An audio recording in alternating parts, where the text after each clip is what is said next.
Assalamualaikum, hai semua, selamat datang kembali di Koana Official. Di vlog kali ini saya ingin membuat anyaman ketupat tentunya. Nah, di sini ada janur kuning yang sudah saya pisahkan lidinya.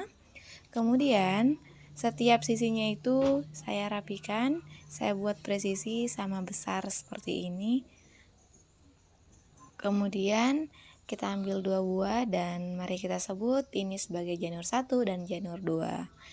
Kenapa disebut janur 1? Karena janur inilah yang pertama kali akan kita mainkan atau kita anyam. Kemudian yang ini adalah janur yang terakhir, makanya disebut janur 2.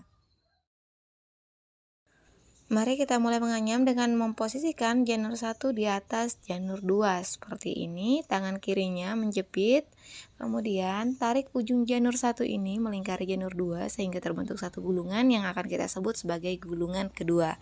Kenapa kedua? Karena gulungan pertama belum terbentuk, nanti dibentuk ketika di akhir di finishingnya nanti.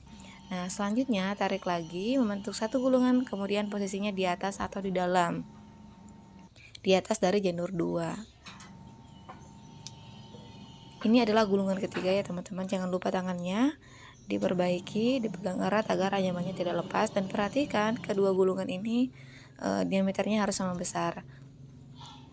Selanjutnya kita tarik lagi, melingkari, kemudian posisinya di bawah dari janur 2. Sekarang kita sudah punya 3 gulungan, tapi kita sebut ini sebagai gulungan keempat. Ingat, gulungan pertama belum terbentuk. Tangan kanan saya ini memegang ujung janur 1, kemudian yang ini pangkal dari janur 2, sementara tangan kiri saya memegang pangkal janur 1 dan ujung janur 2. Sekarang kita akan membentuk gulungan ke-5, 6, dan 7. Posisi tarikan atau gulungan ke-5 ini di gulungan pertama itu di luar, kemudian di gulungan kedua dia masuk ke dalam, di gulungan ketiga dia keluar, di gulungan keempat dia ke dalam lagi seperti ini. Jadi terbentuklah sebuah anyaman. Kita rapikan agar tidak pusing. Selanjutnya kita bentuk gulungan ke-6. Karena gulungan sebelumnya yaitu gulungan 5 menindih gulungan pertama di posisi awal, maka gulungan ke-6 ini posisi awalnya di dalam atau ditindih oleh gulungan pertama.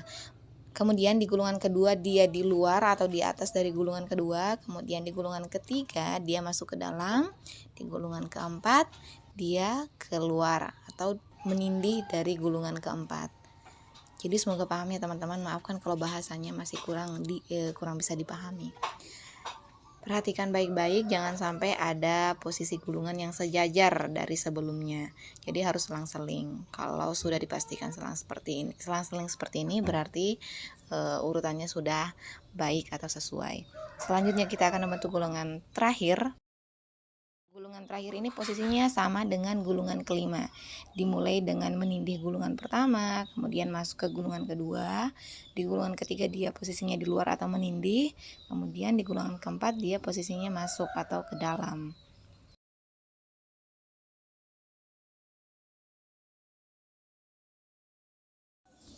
Jangan lupa setiap gulungannya perhatikan posisinya harus sama besar dan pastikan tidak ada yang tumpang tindih. Ini agar mempermudah proses menganyam berikutnya, karena kita masih akan melakukan tahap finishing atau mempertemukan setiap pangkal dan ujung. Perhatikan di setiap sisinya itu masing-masing memiliki 3 gulungan. Kalau sudah seperti ini berarti sudah siap masuk ke tahap finishing. Posisi tangan kiri saya saat ini sudah miring 90 derajat dari posisi sebelumnya, sehingga posisi ketupat terlihat terbalik dari posisi sebelumnya. Nah, yang perlu teman-teman perhatikan, pangkal ketemu pangkal, ujung ketemu ujung adalah rumus akhir dari sebuah ketupat, dan masing-masing pangkal ataupun ujung itu hanya boleh melakukan belokan 1 kali 1 arah. Jadi, kedua pangkal ini akan kita pertemukan di titik tengah. Kemudian kita ambil pangkal janur 2 ini, kita lakukan anyaman selang-seling atas bawah. Nah, kalau sudah berbelok 1 arah seperti ini, tinggal menunggu pangkal berikutnya untuk bertemu di titik yang sama. Tapi yang lebih dulu kita lakukan di sini bukan menarik pangkal janur 1, tapi kita akan mengunci agar tangan kiri saya leluasa atau bisa lepas dengan cara menarik ujung janur 1. Jadi posisinya searah berseberangan seperti ini. Lakukan anyaman atas bawah. sehingga ketupatnya bisa terkunci dan jari tangan saya bisa dilepas. Satu rumus sudah terpenuhi, teman-teman.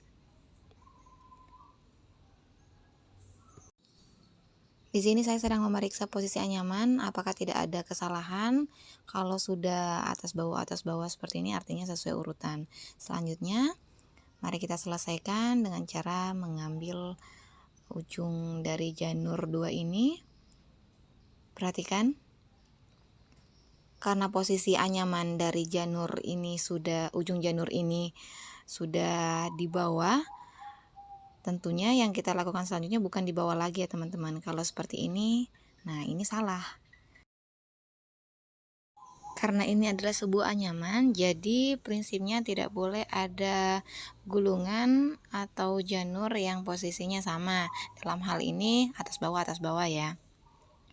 Kalau misalkan makanya itu penting di setiap kita selesai melakukan gulungan atau anyaman, penting untuk memeriksa, karena jangan sampai kita sudah di tahap finishing kemudian kita ketemu posisi yang sejajar yang mana kesalahannya itu jauh sebelumnya.